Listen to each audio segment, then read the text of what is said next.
নমস্কার রেসপেক্টেড পার্শ্ব শিক্ষক শিক্ষিকা, রাজ্যের 46,000 পার্শ্ব শিক্ষককে আমাদের এই চ্যানেলের পক্ষ থেকে জানাই প্রত্যেকে আন্তরিক শুভেচ্ছা অভিনন্দন। তো এই মুহূর্তে একটা কথা বলার জন্যে সরাসরি লাইভে আসা।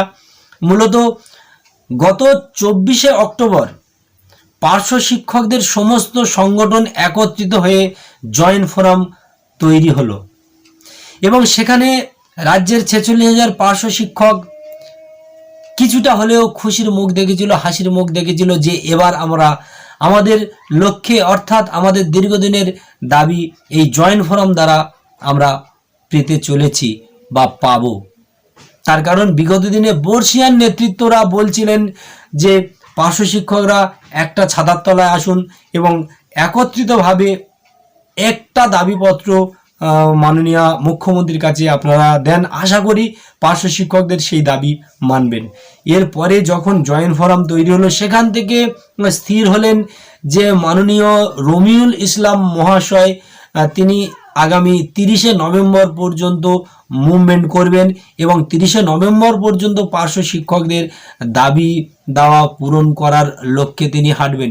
সেই মতো অবস্থায় তিনি কোনো কারণবশত ঠিকমতো যোগাযোগ করে উঠতে পারেননি। সে রাজ্যের মাননীয় মুখ্যমন্ত্রী হোক, মাননীয় শিক্ষামন্ত্রী তিনি সময় দেননি, তাই যোগাযোগ হয়নি।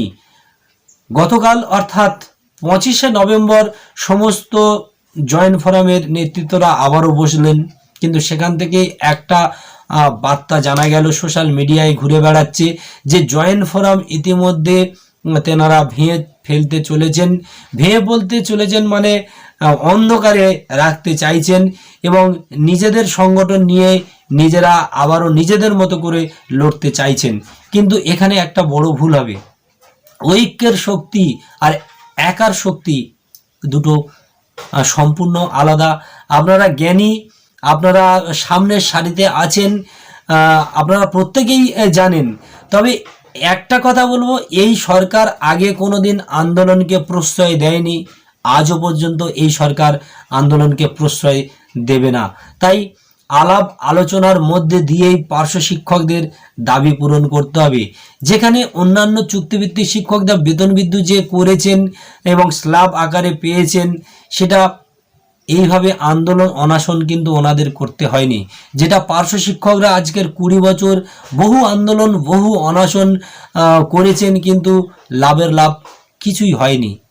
তাই বলবো আপনারা এই মুহূর্তে আন্দোলন থেকে নিজেকে দূরে রাখুন এবং পার্শ্ব শিক্ষকদের বাঁচানোর আপ্রাণ চেষ্টা করুন, সেটা একত্রিতভাবেই এবং জয়েন্ট ফোরামের মাধ্যমে। জানি না অবশ্যই করে রাজ্যের 46,000 পার্শ্ব শিক্ষক শিক্ষিকা যারা আছেন আপনারা এই চ্যানেলের কমেন্ট করবেন, জানাবেন। যদি ভুল ত্রুটি হয় মার্জনা করবেন। তবে বিগত দিনের ইতিহাস বলছেন যে এই সরকার কোনোভাবে আন্দোলনকে প্রশ্রয় দেননি, কোনোভাবে আন্দোলনের দানা বাঁধতে দেবে না। তবে বিগত দিনের আন্দোলনের পর থেকে পার্শ্ব শিক্ষকদের সঙ্গে সরকারের যে দূরত্বটা হয়েছিল, সেই দূরত্বটা অনেকটাই এই জয়েন্ট ফোরাম দ্বারা কমে গেছে, কমে এসছে, সেটাও আপনারা উপলব্ধি করতে পারছেন। কিন্তু এই মুহূর্তে যদি আপনারা আন্দোলন বলবো না, আপনারা বলতে চাইছেন যে সরকারের দৃষ্টি আকর্ষণ করার জন্য আমরা বিকাশ ভবনে রাস্তায় নামবো, সেখানে সপরিবারে বসে থাকবো যতক্ষণ না আমাদের স্ল্যাব অনুযায়ী 1/3/2024 অনুযায়ী বেতন বৃদ্ধি হচ্ছে। সবই বুঝলাম, সবই আপনারা ঠিক, আপনাদের যে প্ল্যান মাফিক যে আন্দোলন বা দৃষ্টি আকর্ষণ করতে চলেছেন সব কিছু ঠিক, কিন্তু সরকার কিভাবে নেবেন? আবারও সেই বিরোধীর তকমা পড়বে না তো? তাহলে আখের লাভের লাভ কিছু হবে না। যেখানে মাননীয় রমিউল ইসলাম মহাশয় আবারও তিনি বলছেন যে আগামী 10 তারিখে শিক্ষামন্ত্রী সময় দিয়েছেন, তিনি বসবেন। দেখুন না শিক্ষামন্ত্রী কি বলতে চাইছেন। যেহেতু তিনি বারাসাতে কথা দিয়েছিলেন এবং ডায়মন্ড হারবারে কথা দিয়েছিলেন নির্বাচনের আগে, লোকসভা নির্বাচনের আগে, যে পার্শ্ব শিক্ষকদের সমস্ত কিছু অলরেডি রেডি হয়ে গেছে, শুধুমাত্র ঘোষণার অপেক্ষায়। তাহলে সেই শিক্ষামন্ত্রী তিনি যেহেতু কথা দিয়েছেন, তেনার সঙ্গে শেষ কথাটা বলুন, বসুন, বসার পরে তিনি কি ডিসিশন দেন দেখুন। তার কারণ সত্যি পার্শ্ব শিক্ষকদের আর চলছে না। এই বেতন নিয়ে 1 মাস কেন, 20টা দিন, 15টা দিন বড় জোর চালানো যায়, কিন্তু তারপরে আর চালানো সম্ভব নয়।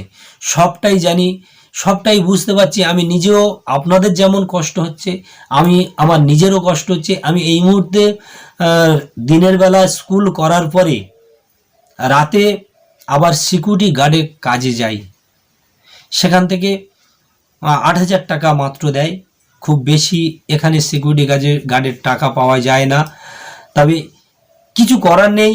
আপনারা সাইটে কিছু একটা করার চিন্তা ভাবনা করুন, বা টিউশনি পড়াতে পারেন। হ্যাঁ, আমি টিউশনি পড়াতাম, কিন্তু এখানে টিউশনির ঠিকমতো পয়সা পাওয়া যায় না, মাসের শেষে মাইনাটা পাওয়া যায় না।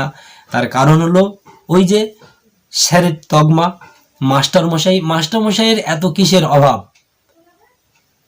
1 মাস, 2 মাস, 5 মাস, 6 মাস, এমনকি 12 মাস পড়ানোর পরেও আমি একটা মাসের বেতন পাইনি ওই ছাত্রদের কাছ থেকে। অবশেষে আমি টিউশনি ছেড়ে দিতে বাধ্য হলাম। অবশেষে ওই সিকিউরিটি গার্ডের কাজ করছিলাম। আপনারা 20টা বছর অপেক্ষা করেছেন, আরও কিছুদিন অপেক্ষা করুন। দরকার হয় 2025 সালের জানুয়ারি থেকে আপনারা সরকারের দৃষ্টি আকর্ষণ করুন বা আন্দোলন করুন। সেখানে অবশ্যই করে প্রত্যেকটা পার্শ্ব শিক্ষক উপস্থিত থাকবেন, এটা আমার ব্যক্তিগত মনে হচ্ছে। তার কারণ হলো এই মুহূর্তে সরকারের সঙ্গে অনেকটা গ্যাপ কমেছে, যাতে করে এবারে আলোচনার মাধ্যমে আপনারা কোনোভাবেই রাস্তার আন্দোলনে হুমকি হুঁশিয়ারি না দিয়ে আলোচনা সাপেক্ষে যদি রাজ্যের মাননীয় মুখ্যমন্ত্রী এবং শিক্ষামন্ত্রীর কাছ থেকে আমাদের ন্যায্য দাবি মিটিয়ে নিতে পারেন, এর থেকে বড় আনন্দের আর কি। তবে আন্দোলন কোনোভাবেই মানবেন না, ভালো চোখে দেখবেন না। যে যদিও তিনি নিজে আন্দোলন স্থল থেকে উঠে এসছেন, কিন্তু আজকের জানি না সেই আন্দোলনকে কেন এতটা তিনি বিরোধিতা করছেন। তবে এটা আন্দোলন বলো না, ন্যায্য দাবি, নিজেদের দাবি জানানোর জন্য একত্রিত হয়ে রাস্তায় নামছেন, কিন্তু তারপরেও বিরোধী তকমা পড়ে যাচ্ছে। তাই আবারও বলবো, আপনারা প্রত্যেকেই এই মুহূর্তে জয়েন্ট ফোরামকে ফোকাস দেন। যেমন একত্রিত হয়েছিলেন, একত্রিত ভাবেই থাকুন, এবং জয়েন্ট ফোরামকে যাতে টিকিয়ে রাখা যায় সে বিষয়ে প্রত্যেকে একে অপরের সঙ্গে আলোচনার মাধ্যমে জয়েন্ট ফোরামকে বাঁচিয়ে রাখুন। যেহেতু প্রত্যেকের পেশা এক, প্রত্যেকের চাহিদা এক, তবে কেন আলাদা আলাদা সংগঠনের মাধ্যমে আমরা সরকারকে দৃষ্টি আকর্ষণ করব? তাহলে একসঙ্গে কেন আমরা পারছি না? আর একটা কথা, প্রত্যেকে যে হয়তো ভাবছেন যে আমার সংগঠন এটা করতে পেরেছেন, আমার সংগঠন এই দাবিটা পাইয়ে দিয়েছে, এটা দয়া করে হাত জোড়ে করে আপনাদের কাছে করজোড়ে মিনতি করি, এটা করবেন না। তার কারণ আপনাদের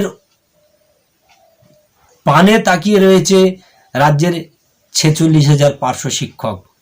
তারা চায় যে আমাদের এই দুর্দশা থেকে আপনারাই বাঁচান।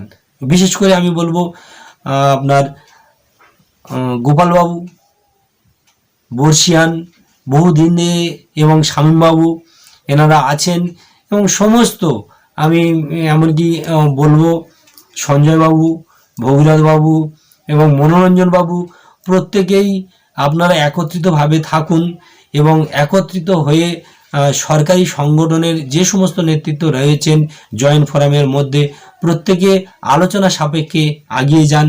আশা করছি আমরা এই ধৈর্যর ফল পাব। ধন্যবাদ, নমস্কার। আবারও বলবো, জয়েন্ট ফোরামকে বাঁচিয়ে রাখুন। জয়েন্ট ফোরামের দিয়েই আপনারা পার্শ্ব শিক্ষকদের দাবি পূরণের চেষ্টা করুন। ধন্যবাদ, নমস্কার।